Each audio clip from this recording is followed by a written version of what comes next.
నువ్వు అసలు ఏ విధంగా మాట్లాడతావు? అది తప్పు కదా. అంత సీనియర్ లీడర్ అయ్యండి అట్లా మాట్లాడతాం అంటే ఏంటి? అది బ్లాక్మెయిలింగ్కి వెళ్ళినట్టే కదా. అంటే జగన్మోహన్ రెడ్డి గారు అన్న ఏది అంతకుముందు ముఖ్యమంత్రిగా ఉన్నప్పుడు ఆయన అన్నదానికి ఇవాళ మీరు అంటున్న దానికి 42 మందిలో 37 మంది కమ్మ డిఎస్పీలని రాష్ట్రపతి భవన్ ముందు అన్నదానికి ఈయన అన్నదానికి తేడా ఉంది.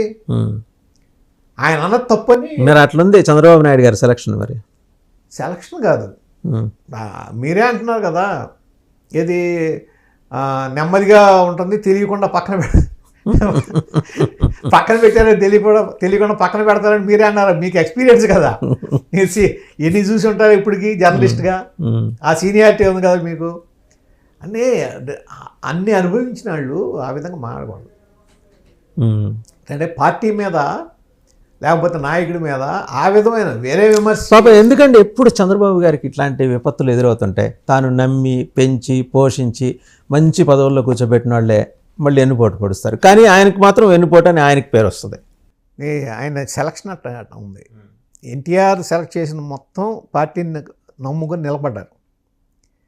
మరి ఈయన దురదృష్టమో మరి ఏంటో కానీ మీరు అన్నట్టు ఈయన ఎవరినైతే సపోర్ట్ చేశారో వాళ్ళందరూ ఎదురు తిరుగుతారు.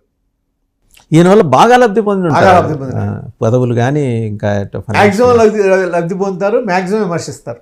ఆయన ఏమి పేరండి కంబంపాటి రామ్మోహన్ రావు గారు, అధికార ప్రతినిధి అని. ఆయన ఎక్కడున్నాడు?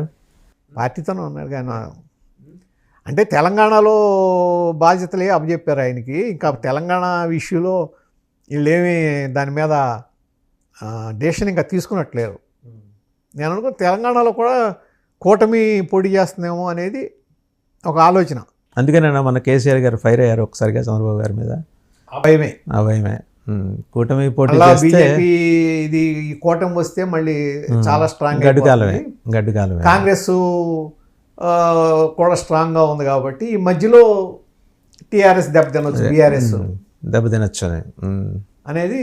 సో ఇప్పుడు కంబంబాడి గారికి తెలంగాణ బాధ్యతలు అంటే దీన్ని ప్రస్తుతానికి నిర్వహణ బాధ్యతలు అధికారికంగా కాదు మంచి చెడు చూసుకోవటం.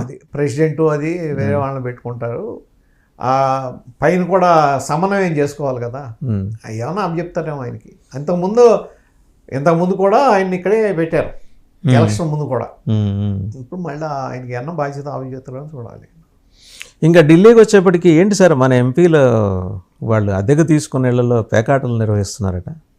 ఏమో అవన్నీ మనకు తెలియదు. కానీ ఒకవేళ అటువంటి జరిగితే చంద్రబాబు గారు వెంటనే రియాక్ట్ అవుతాడు. ఆయన ఒప్పుకోరు కదా అసలు అట్లాంటివి. ఎందుకంటే ఆ డిసిప్లిన్ మొదటి నుంచి ఆయనకు ఆ డిసిప్లిన్ ఉంది. వ్యక్తిగతంగా డిసిప్లిన్ ఉంది, పార్టీ పరంగా కూడా డిసిప్లిన్ ఉంది. ఆయన భయం ఎక్కడ మనం అన్పాపులర్ అవుతామో, జనం మన ఎక్కడ ఇదవుతారో అనే ఆ భయమే ఆయన అంత నాయకుని చేసింది. ఏంటంటే ఎంతసేపు మనం జాగ్రత్తగా ఉండాలి, మనం కరెక్ట్గా ఉండాలి, జనాల దృష్టిలో మనం పలచనవ్వకూడదు అనే ఆ భయం ఆయన నిరంతరం వెంటాడుతున్నాం. అది ఒక్కోసారి అతి జాగ్రత్తలు ఉంటాయి. కాకపోతే దాని మూలన కూడా ఏంటంటే ఆయన ఎక్కడ మొన్న కూడా ఒక ఇష్యూలో కూడా ఆయన బాధ్యత చేయలేకపోయారు జగన్మోహన్ రెడ్డి గారు 5 సంవత్సరాల నుండి కూడా. ఎందుకంటే ఆ ఇన్వాల్వ్మెంట్ ఉండదు. ఆ విషయంలో మెచ్చుకోవాలి. ఇన్ని సంవత్సరాల రాజకీయ జీవితంలో ఆ డిసిప్లిన్ మెయింటైన్ చేయడంలో మాత్రం అది బహుశా ఆ సమకాలీనులు వాళ్ళిద్దరికీ సాధ్యమైందేమో, రాజశేఖర రెడ్డి గారికి ఈయనకి.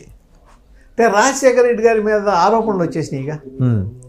ఇప్పుడు ఆఖరిలో ఇప్పుడు రాజశేఖర రెడ్డి గారి విషయం వచ్చేటప్పటికి జగన్మోహన్ రెడ్డి గారి మీద ఉన్న అన్ని కేసుల్లో ఫస్ట్ ఆయన ఉంటే ఆయనే అయ్యేవాడని కదా. ఆరోపణలు వచ్చినాయి. కానీ ఈయన మీద ఆరోపణ లేదు. అంతకుముందు ఒక ఆరోపణ మనకి ఉన్నది కూడా కొట్టేశారు కదా.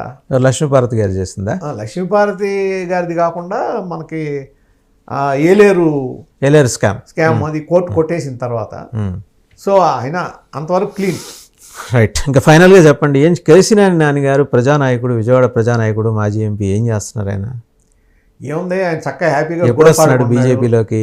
బీజేపీలో ఏ బాధ్యత ఇస్తున్నారు ఆయనకి? హ్యాపీగా గాల్ఫ్ ఆడుకుంటున్నారు ఆయన, చక్కగా ఎంజాయ్ చేస్తున్నారు. అట్లాగే ఎవరన్నా ఈ మన అంతకు ముందు ఉన్న పరిచయాలతోనూ వీటితోనూ కార్యకర్తలు ఎవరన్నా కార్యక్రమాలకు ఏదైనా పిలిస్తే వాళ్ళు ఎక్కడికి అటెండ్ అవ్వటం వచ్చేయటం. రాజకీయాలు మాత్రం మాట్లాడతలా. రాజకీయాలు ఇప్పుడప్పుడే రావాలనే ఆలోచన కూడా ఉన్నట్లేదు. అది బిజినెస్ ఏమైనా ఉంటే చూసుకుంటున్నారు. బిజినెస్లు చూసుకుంటున్నారు, తర్వాత ఏమన్నా ఉంటే మిగిలిన చూసుకుంటున్నారు. కానీ ప్రస్తుతానికైతే ఆయన నేను బీజేపీ తోటి ఎక్కువ అసోసియేట్ అయ్యారు అని చెప్పేసి అంటున్నారు. మొదటి నుంచే ఉంది అది. ఆయన బస్సెస్ అవి ఉన్నప్పటి నుంచి కూడా ఆర్ఎస్ఎస్ వాళ్ళతో కాంట్రాక్ట్స్ ఉండేవి. అంటే నార్మల్గా ఫండింగ్స్ అవి ఉంటాయి కదా, ఇది అప్పటి నుంచి కొద్దిగా ఇది ఉంది. అట్లాగే గడ్కరీ గారు, తర్వాత ఈవెన్ అమిత్ షా గారు, ఆయన మన రక్షణ శాఖ మంత్రి గారు, వీళ్ళందరితో రాజ్నాథ్ సింగ్ గారు బాగా క్లోజ్ కాంటాక్ట్స్ ఉన్నాయి. కానీ ఇవాళ దాని మీద రాజకీయాలుగా ఆయన ఏం పెద్ద ఇంట్రెస్ట్గా ఉన్నట్టేం కనపడట్లా. మరి ఏమైనా డెసిషన్ తీసుకుంటే తీసుకోవచ్చు. అంటే రాజకీయాల్లో ఏం జరుగుతుంది, ఎప్పుడు ఏం జరుగుతుంది, ఈ విశ్వావసు నామ సంవత్సరంలో ఏమైనా తీసుకోవచ్చు. అలా లాస్ట్ ఇయర్ అంటే క్రోధినామ సంవత్సరం ఎందుకు లేవద్దనుకున్నారేమో. ఎందుకంత ఈ అంటే విశ్వావసు